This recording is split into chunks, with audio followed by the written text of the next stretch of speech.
David Banner. Let me ask you a question. Let's talk about during that time, right? Scott, you gonna help me? I got you. Greg is gonna talk about all of the Mississippi towns around that part. Don't forget So Greg, Summerall. just hold on 1 second, okay? Where the fuck you from? I'm from the place where these bitches scared to come. Go on, talk about it. Yeah. Where the fuck you from? I'm from the place where these bitches scared to come. Go on, talk about it. Yeah. Where the fuck you from? Yeah. Where the fuck you from? Tell them about all them towns, Greg Street. Just run down a list of towns in Mississippi around Hattiesburg, Greg Street, and this motherfucker! Woo! Man, we can take you, let me see. We already talked about Brookhaven and Laurel. Beaumont. You know about Beaumont? Yeah, I know about Beaumont. Go! Natchez, Port Gibson. Collins, Seminary, Wiggins. What about Summerall? You ever been to Summerall? Summerall. Y'all been to Summerall? Yeah. Yep. All right, we're gonna go to Texas now. Where the fuck you from? From the place where these bitches scared to come. Go on, talk about it. Damn. Where the fuck you from? We from the place where the bitches scared to come. Go on, Texas! talk about it. Man, Texas, Houston, Warden, El Campo, Freeport, Texas City, Lamarck, Galveston. All right, hold on. We're gonna go to Atlanta. High schools now. Atlanta high schools. The home of Bluebell Ice Cream. High schools. Hey, where the fuck you from? We from the place where these bitches scared to come. Go on, talk about it. Damn.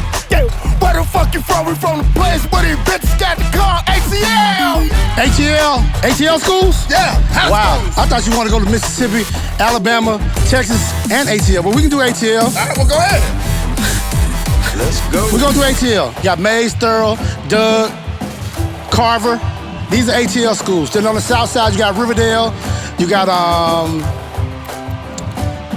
From the place where these bitches scared to come. Go on, talk about it. Man, you really put me on the spot. Hey, let me tell you why I did that. Let me tell you why I did that. One of the things that I like about you the most, and I noticed this, bro, before I blew, is how connected you were in the cities. I remember the first time when we did the song with Pimp C, we did Get Crump. You called Mama up on the phone while we were on while you on the radio station. Like, let me call Mama up, see if she know y'all. It's like, bro, every city that you go to, you have always put yourself in the thread and the lining of that city, bro. And I've always respected that about you, bro. Like, that was the reason why I did that, man. Like, you are the quintessential example of people who love the people, and you make sure that you do for the people. And anybody that come through the city, bro, like even with the God Box, which you know, and that I was struggling to get my people to try to start being conscious. Bro, he was one of the reasons why when we did the release for the God Box, I don't know if you remember that, but the line was on Euclid. Yeah, it was around the building. Around the building. Yeah. You stayed extra time. Yeah, and that was partially Regina because worked of you. overtime that day. Yeah, she did. Yeah. Oh, yeah. But people don't understand, like, a lot of people been asking me, like, even like Intercom, the company that I work for, they've been asking me about doing a podcast. But people don't understand about this whole business. This whole business, this whole culture, this whole thing is about the people. Period. That's what it's about. It's not about cars. It's not about clothes. It's not about money. It's about people. The people is what generate everything that you get from the business. Like a lot of people ask me, you know, why this and why that and why this and why that, you know, they compare me to other people. And I'm like, well, the difference between me and a lot of people is I understand how important it is to be genuinely connected to the people. And tell the people, you supposed to be at work right now. Yeah. He's supposed to be on he actually supposed to be on. Yeah. Oh, shit, wait! This Not yet. Oh, shit! Oh, shit, no, don't have that motherfucker! No, he just hit me with the rope. So everybody, I know y'all see it on YouTube or like, but just in podcast land, Greg Street just showed me like the Migos Rolex watch with. Greg, why you stun on me like that? I didn't. Yes, you He hit it did. off real casual, too. He did. I just wear GMTs. He went like this on you. Yeah, Real just easy. Real shit, easy. yeah, just so you know. Flash that blue face right on Salih, bro. Salih is still really into the shoe culture. What? and I know you stupid with him. I remember, like, just tell him some of the exclusive shit that you got. I remember when you was talking about the M&Ms, you had 2 pair of them motherfuckers. Yeah. Like, tell him M&M about what 4s? you, yeah. Probably one of the most exclusive pair is there was a Nike. It's called a Nike Big Nike Kobe MVP. What? I need to Google that. You talking about? I know what the big Nike is. Have you ever? I ain't seen the Kobe MVP. It only made probably about. I'm not sure how many pair they made. They didn't make a lot of them. Most people never even seen a pair. Like that's like a shoe. I gave him the LeBron Sprites. Yeah, The very first ones. I still got that mine. Nobody had. I still gave got them mine. to him. I got the one with the letter. Remember, Paul Wall had the song. I got the CD in the box I gave him and the shoes. letter from Sprite. I don't even think he knew. What size you wear? 13. Oh, okay. I was about to tell you. Wait. I just saw a pair of LeBron 8 Sprites, but they're size 11 at Heat ATL. Okay. I just saw a pair. Clean, clean. I wear 11s, boss, Banner. Heat ATL. Heat ATL. I have a pair of 11s do not right cut now. this out. I wear 11s, David. Hey, let me ask you a question. What would you say that the difference musically? Because one thing I do love about you also, bro, you never really judge generations. You have been thriving for 4. No, I'll say, 3 or 4. Is it 4 or 3 generations? Something Like in like the that. changes of music. Something like that. What keeps you humble and listening? Because I see so many people. I'm one of the people that's like that. I don't judge the people after me because there was whack shit in our generation. It was good shit. It's whack shit in their generation. Like I really what be keeps laughing. your ear? I really be laughing because when you look at music, it's a feeling. Mm-hmm.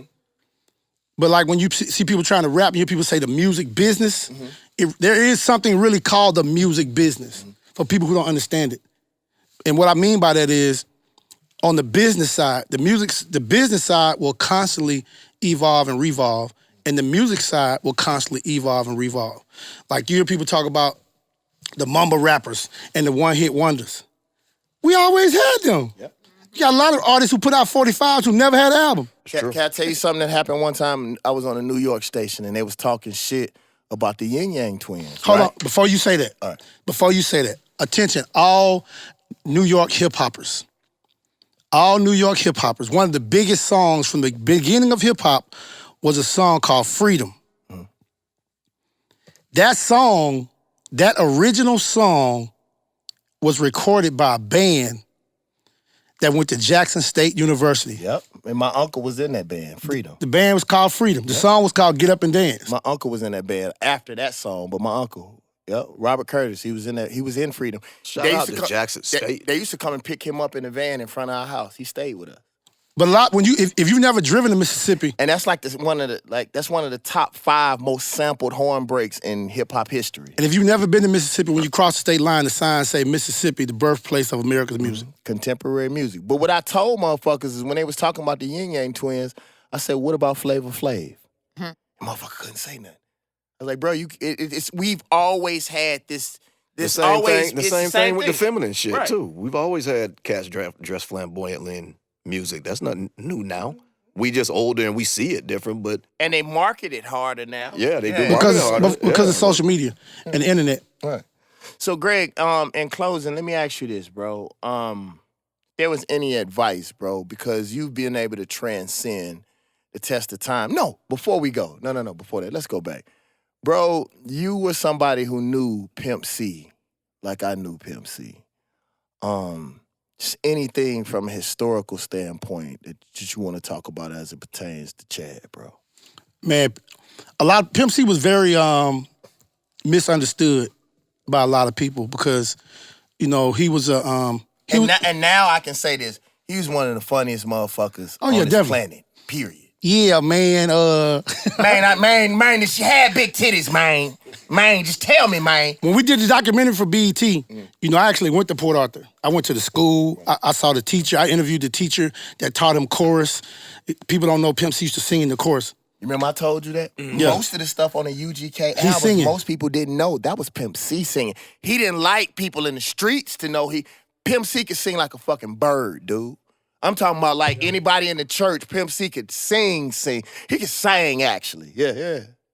But Pimp was very misunderstood because he was the only child. He was the only child. His mother was his biggest fan next to me. Still living that high life. Yeah. But he was very misunderstood because of the way he moved. Yeah, and he don't bite his tongue. About nothing. And sometimes he may be wrong, and he'll come back and find out later he was wrong about it, and he will. But he was man enough, he'd say if he was wrong. Exactly. Though, yeah. That's what I'm saying. But see, a lot of people only judge you off of what's right now. Right. They don't give you a second chance. Right. You know what I'm saying? That's how we are. But one of the craziest stories about Pimp C was actually, when I was in Dallas, before I ever moved to Atlanta, like me and Outkast and Rico Wade, we had a relationship before I ever moved to Atlanta. We used to just talk on the phone. Then I brought Outkast. One of Outkast's first biggest shows was Dallas, Texas at the Bond Factory. I brought Outkast to Bond Factory. You could just use my eyes. Now check this out. Pimp C. Hold on. Was I wrong for that, Regina? No, it's inside. It's okay. Are you making beats on the show? Oh. Go ahead, talk. Pimp C. We was having a conversation. It was me, Pimp C, my little god brother C-Dog. We was having a conversation. Outkast only had Players Ball out at the time on the Christmas album. And I was playing the song, and Pimp C was like, Pimp C was the first artist that I met that was like, just before Southern Playlisted, before the album ever came out. He was like, man, them boys gonna be big, man. Them boys hard, man. I love them Outkast boys. Like he was like me and you. He was just a real fan of music. Like you can transcend through all the genres and you can transcend through all the different decades if you really love music. If you're really a fan of music, you'll know. When you hear Lil Baby freestyle, yeah, you might have knew that Rakim was dope too when he made Mahogany before the album came out. But when you hear Lil Baby freestyle, or you heard the Migos, or you hear some of these artists that people talk bad about, it's because they don't really understand. They don't get it. Got it. They really don't get it. It was funny. Charlie Braxton said something one time about Lil Jon. He said Lil Jon is the equivalent to the slave who couldn't quite kill the slave master yet, but just was going, yeah! You get out in the motherfucking fields, and you may not hear the lyrics in Lil Jon, but the feeling. The passion, like all of that is just balled up in one. Sometimes it's bigger than the word. Well, another thing too. In our community, we gotta stop thinking that everybody's supposed to see it. Mm-hmm. Everybody's not supposed to see it. And you can't get mad at them because they didn't see it. Mm-hmm. Everybody's not supposed to see it, like with Lil Jon. I can remember when they used to tell Lil Jon at So Def, you make records for these people around here. Jermaine make records for the world. And then 6-7 months later, it was like Lil Jon was the world. Mm-hmm. Like he created a whole sound and a whole genre where he just took a bunch of stuff and put it together and created his own lane.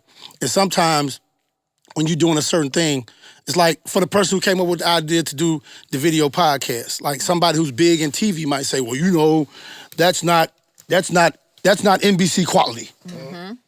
But now when you get 100 million views, and like, okay, let's put David Banner on TV. Right. So it's like some people just can't see it, and they'll voice their opinion based off of what road they've traveled and the type of people that they deal with. But I can remember, like, I got a homeboy, he's real anal about video. Mm-hmm. I'm like, bro, listen, man. They play phone video clips on CNN, bro. Mm-hmm. You know what I'm saying? All that, what you talking about? You gotta fix it, touch it, Tiptoe, one of my homeboys that. He was like, hey, bro. He was like, I know what you're trying to do, but yeah, he was like, your camera in your pocket, homie. He's like, man, start shooting that shit, dude. Yep. Yeah. But I got something I want to say on your podcast, Banner. Right. I think you, Killer Mike, T.I., myself, and a few other people, we make and pull this off. It's time for us in our community to realize that social media can really be a blessing to the urban community. Right. Explain it to us. Like, I think we can take, like, because right now the way it's going, social media going to keep black people in slavery forever. But I think... Wait, stay there. Oh, wait, fuck that. Wait, I'm going to find this. The kids. Man, you had Willie Lynch. Yeah. Then you had, what's the old boy's name? Robert Greene with the 48 Laws of Power. That's the Willie Lynch remix. Because all these people in hip-hop and music think they can read the 48 Laws of Power and they know what they're doing and don't realize all you got to do is treat people right. And they're going to do what they need to do. Yep. They're in the internet. So check this out. But this is what I think we can do, Banner. I think we can finally take the internet, take something, and make it really work for us. The internet social media platform is our reparations. Explain it to me. If David Banner goes on his podcast and said, listen, Regina Davenport wants to open up a company. It's going to take $1 million to open up this company. I need all of my Instagram followers to donate $1, just $1, to this business that Regina's going to open up through my fund. And how many followers do you have? Over all my social media platforms, 3 million. 3 million. So out of 3 million people, how easy should it be for us to get $1 million with just $1 each? It's like everybody wants to depend on the big celebrities. Oh, Beyonce, she got that bag. Jay-Z got that bag. David Banner got that bag. T.I. got that bag. Call them. No, collectively, we got that bag. And those of you all who are my fans, y'all know how prophetic that is. That was the 2-in-1 movement. I had that about 3 years ago. No, that was shit. That was 8 years. That was a long time ago. No, that was 9 years ago. A long time ago. Yeah, that was 9 years ago. I said 2 million people, $1. Yep. That's all it takes. And then like you give all your money to people that treat you like shit. I think the only problem is that people have to understand it's the everyday ordinary person. They look at the stars and they want the stars to do it, but the true power comes in the people. All the people. As a conglomerate effort. When I go to schools, I do a reading program called We Need to Read, where I pay kids to read. You check out the website, weneedtoread.com, the number 2. But I tell a lot of principals and a lot of counselors and APs and coaches and different people, like, you need $1,000. It's 1,700 kids in your school. It ain't that hard. It's not that hard. Hold on, Greg, let me tell you how powerful it is. Even in your hood, you look at how much it costs to buy a building. You get 20 people. Y'all not gonna make a whole bunch of money off that first building, but if 20 people give $500 to $1,000, you 20 people can own that building, make enough money, and you can either stay together as a conglomerate and buy the whole fucking block. After you turn that, it's not hard. That's what between you and I, bro, everyone on this show will tell you. That's what we're doing with this podcast. So just imagine, though, look at the whole social media platform. Just look at Instagram. Mm-hmm. Just look at Instagram and say, okay, if every person on Instagram who has any following, it could be 10,000 people, 500 people, it doesn't matter. $1 each. Mm-hmm. $1. We're not asking nobody to give $5. Right. Nobody to give $10. Nobody to give $20. Nobody to give $100. Just $1. And you buy a pack of gum or some water for $1. Gas is $5 in California right now. Shit, you're right. How many followers you think Beyonce has on Instagram? How many? Somebody take a guess. 28 million? 56 Take a guess. I'll say 30 million. I said 35. 135 million people. Wow. Whoa. Beyonce has 135 million people. If they all gave $1. $1. To the David Banner podcast. $1. To anybody. And Dirtbag Corey's dog. And if 10% of them even gave $1. It's kind of like $13 kind of like Green Bay, where everybody invested money in the team back in the day. Mm-hmm. But like $1, it's not gonna hurt anybody. Right. 100. If you on social media, you got an iPhone, you got an Android or whatever you got. $1. Right.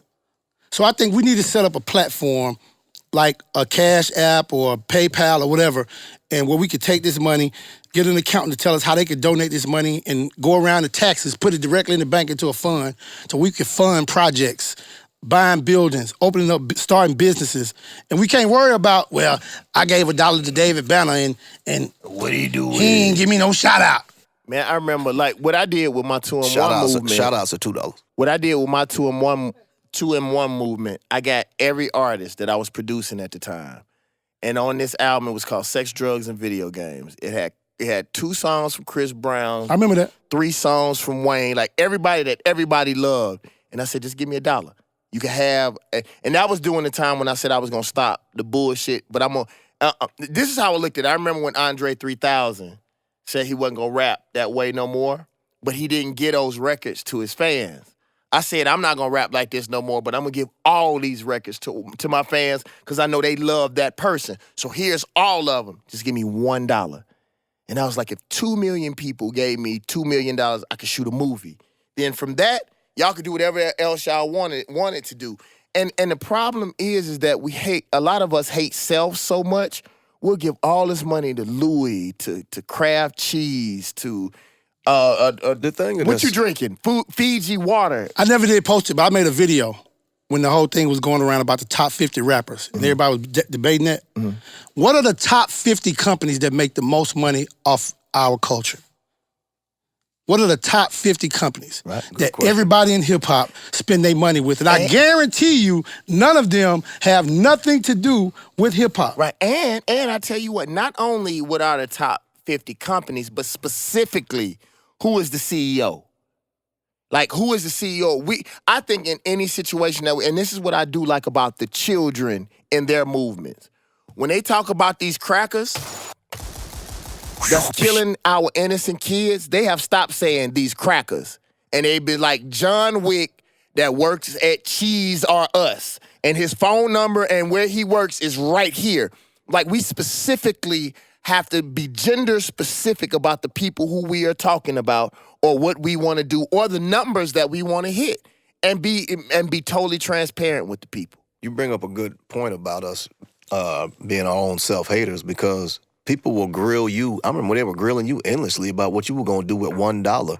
And I gave them an album. But you don't ask anybody else that. You go to Bank of America, you don't ask them what they're doing with the money. Louis Vuitton. Any of them. But you ask our own for $1. It's crazy. Greg, what do you want to say in closing to the people? First of all, I want David Banner.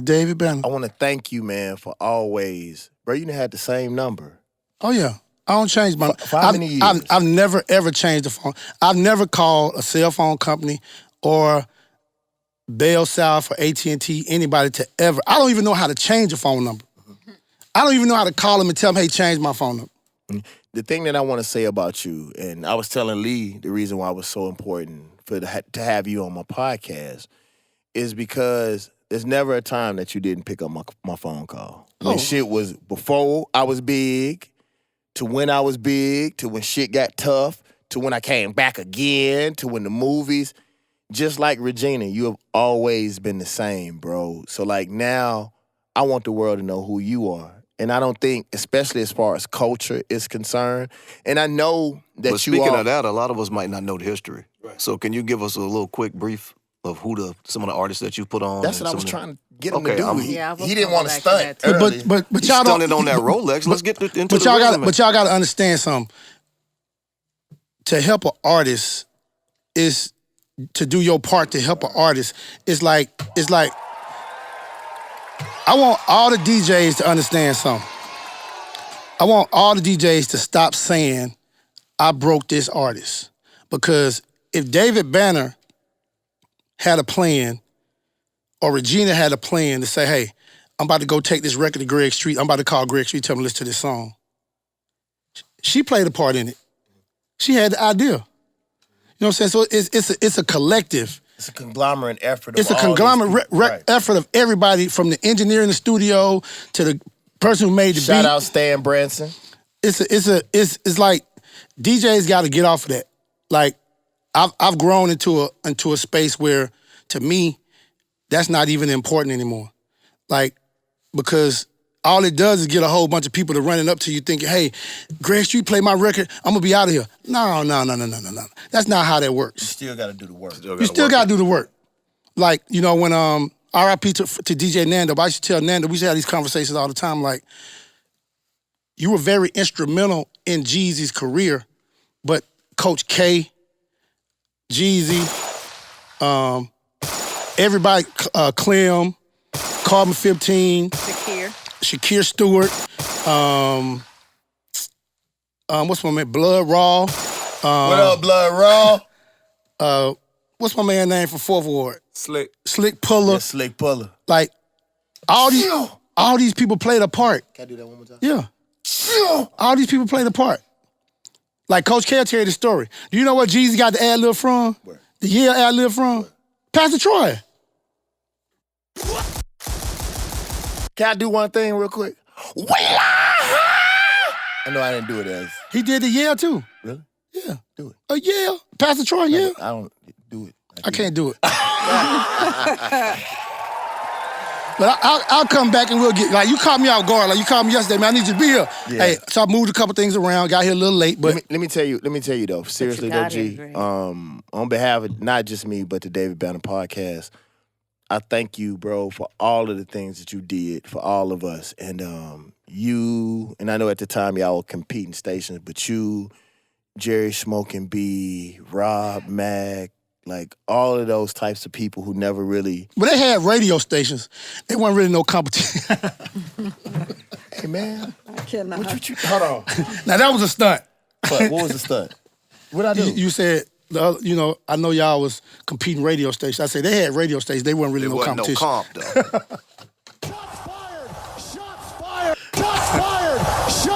You gonna get me in trouble now.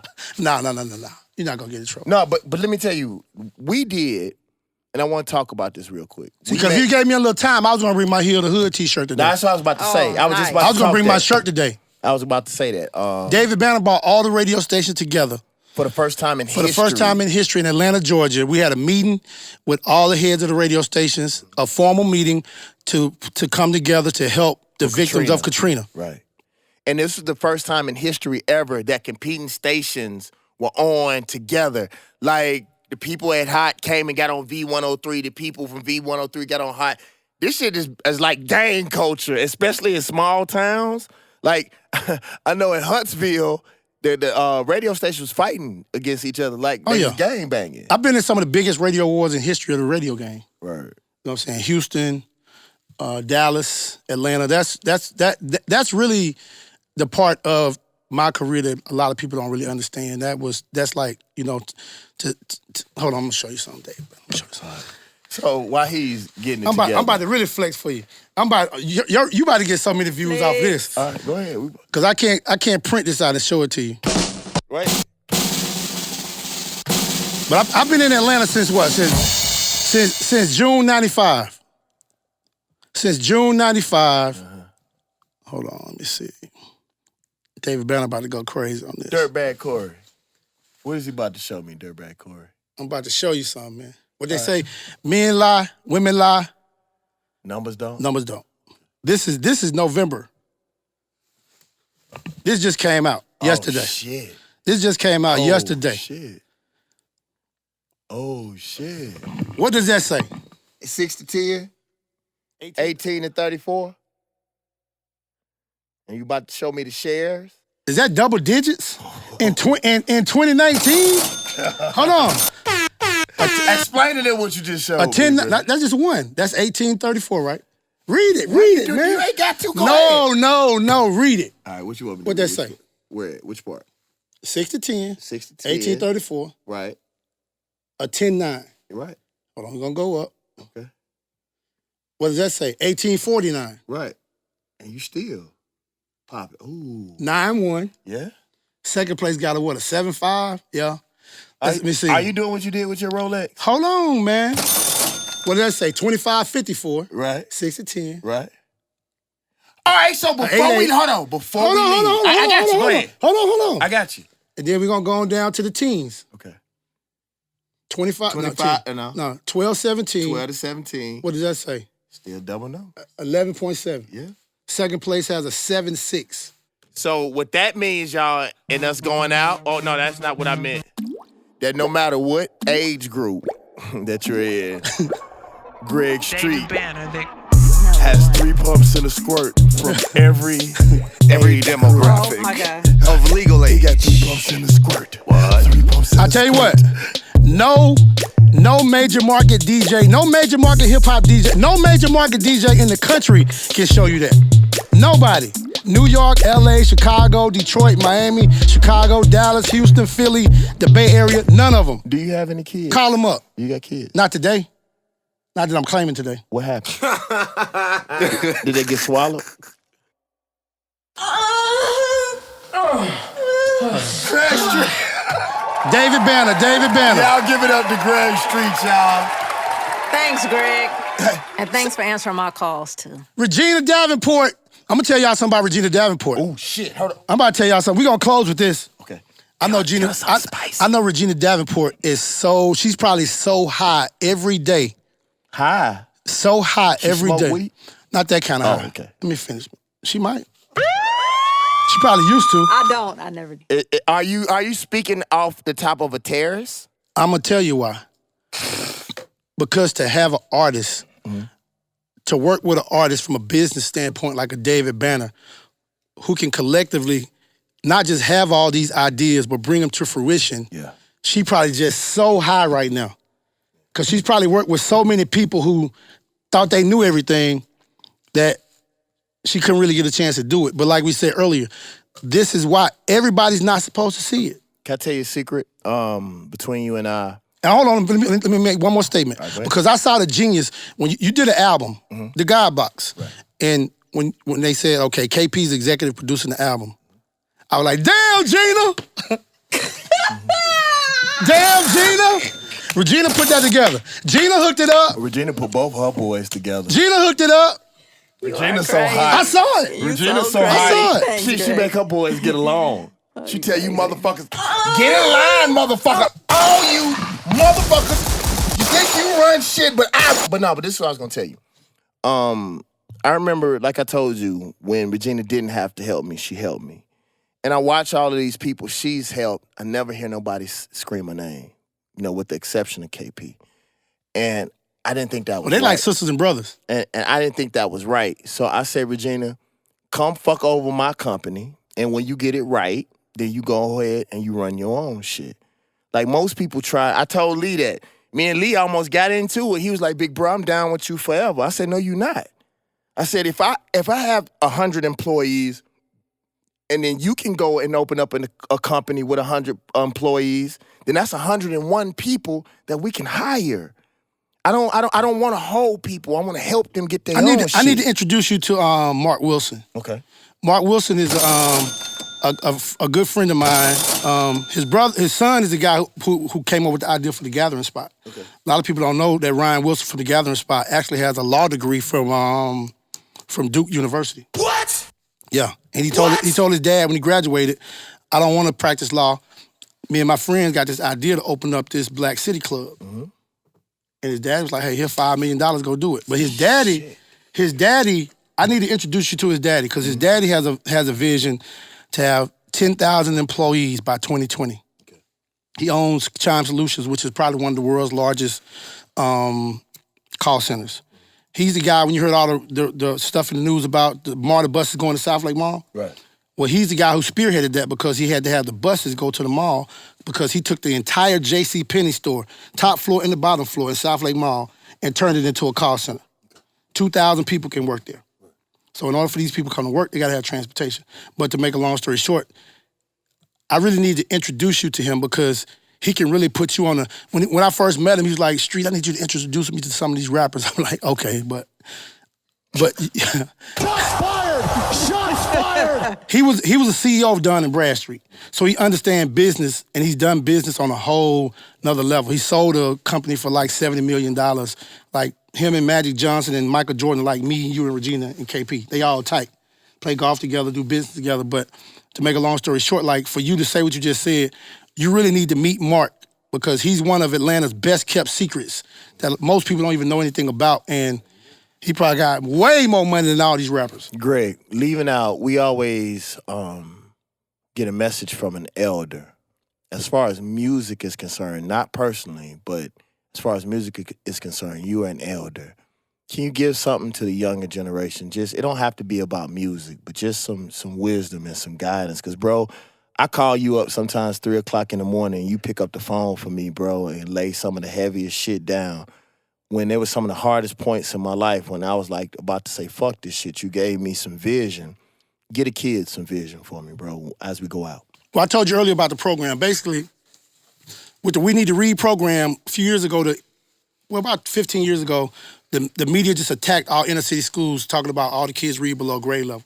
So I came over, I did some study and did some research and found out the reasons why. And what I can tell all you kids is, whatever you have a passion for, whatever you love to do, read about that for 30 minutes a day. Whatever you want to be when you grow up, read about that for 30 minutes a day. Not only will you be an expert, your comprehension level is going to go through the roof.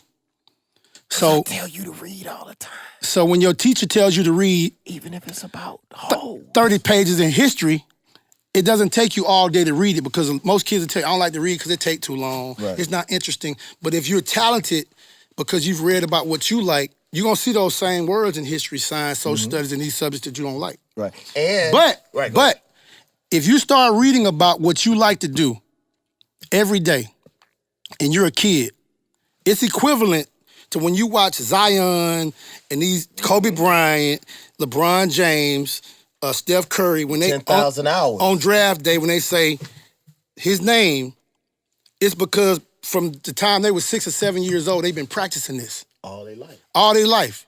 So now they're being rewarded. You got to practice. It may not be an NBA draft, but you'll probably see them at the bank, because you're going to have so much knowledge and so much information. Like in our community, everybody, I want to, hey, Street, hook me up with David Banner.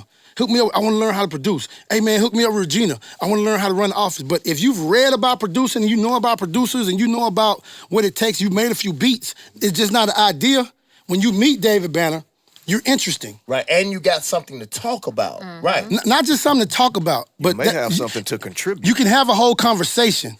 But you can have a whole when I speak to kids in schools, I tell if you want to be a doctor, and you've been reading about being a doctor from the time you was in 6th grade, and now you're in 9th grade. When you go to the doctor, when you catch the flu, you're going to have a whole different conversation, a different level of conversation with the doctor than a kid who's not interested in that. So that conversation is going to lead to a future internship, a future mentor, or maybe even a scholarship. Can I add something to that for the kids? One other thing that I'll say is what I tell children all the time is if you find a way to help someone make money, they will keep you around. Oh, yeah. When I didn't have no money, what I could offer is beats. The way that I got Lil Flip on my album, I say I was at the time I was like one of the hottest producers in the streets. I didn't have the money yet, and I said, Flip, bro, if you give me a verse, I got 2 beats for you. Toe Tip, the same thing. I got 2 beats. You got something to offer. Like, I remember some of the greatest rappers of all times, they used to carry fucking these DJs crates. Like, if you find a way to help the person who you want them to help, if you got something to offer, they will keep you around. Matter of fact, they will look for you. They come get you. I got Forest Factory right now is one of the producers that produces for Banner Vision. That dude does every fucking thing. Right now, he's the showrunner. He's running the show right now, today. He's like, anything that I could do in order to help you, David Banner. And I remember, what's his name? Superfly. When I first hooked up with Snoop, when I had all them dope beats, I gave him the Superfly. Superfly said, bruh, fuck that shit. You need to get these beats to Snoop. He said, because if Snoop is all right, then all of us will be all right. Find a way to help other people run they shit, and they will keep you around forever. David Banner Podcast. Greg Street. 6 o'clock. Be banging. Greg Street. Greg. 6 o'clock, 6 o'clock. I was going to say it's 6 o'clock. Greg Street.